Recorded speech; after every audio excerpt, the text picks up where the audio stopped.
ಇಂದು ನನ್ನ ಮುಖದಲ್ಲಿರುವಂತಹ ಸುಂದರವಾದ ನಗುವಿಗೆ ಕಾರಣ ಈ ಮನೆ.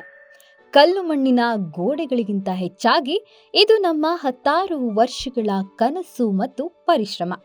ಬನ್ನಿ ನಮ್ಮ ಅಚ್ಚುಕಟ್ಟಾದ ಪುಟ್ಟ ಪ್ರಪಂಚದ ಒಳಗೆ ಹೋಗೋಣ. ಇದು ನಮ್ಮ ಲಿವಿಂಗ್ ರೂಮ್.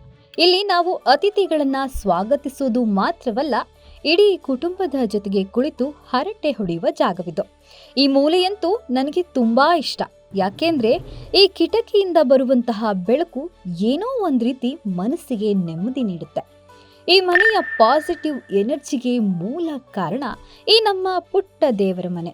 ಇನ್ನು ಎಲ್ಲರ ಫೇವರಿಟ್ ಯಾವುದು ಗೊತ್ತಾ? ಘಮಘಮ ಅಂತ ಅಡುಗೆ ತಯಾರಾಗುವ ಕಿಚನ್. ಇಲ್ಲಿ ಮಸಾಲೆಗಳ ಘಮದ ಜೊತೆಗೆ ಪ್ರೀತಿಯೂ ಬೆಸೆಯುತ್ತೆ. ಇನ್ನು ದಿನವಿಡೀ ಕೆಲಸ ಮಾಡಿ ಬಂದ್ಮೇಲೆ ದಣಿವು ಆರಿಸಿಕೊಳ್ಳುವ ಜಾಗವಿದು. ಇಲ್ಲಿನ ಬಣ್ಣಗಳು ಮತ್ತು ನೆಮ್ಮದಿಯ ವಾತಾವರಣ ಮರುದಿನ ಕೆಲಸಕ್ಕೆ ಹೋಗಲು ಹೊಸ ಉತ್ಸಾಹ ನೀಡುತ್ತೆ. ಇನ್ನು ಬಾಲ್ಕನಿ. ಇಲ್ಲಿ ಸಂಜೆ ಒಂದು ಕಪ್ ಕಾಫಿ ಕುಡಿತಾ ಹೊರಗಿನ ಪ್ರಪಂಚ ನೋಡ್ತಾ ಕೂರೋದು ಅಂದರೆ ನನಗಂತೂ ಪಂಚಪ್ರಾಣ. ಮನೆ ಅಂದರೆ ಬರೀ 4 ಗೋಡೆಗಳಲ್ಲ, ಅದು ಸಾವಿರಾರು ನೆನಪುಗಳ ಗೂಡು. ಅದೇ ಜೀವಾಳ.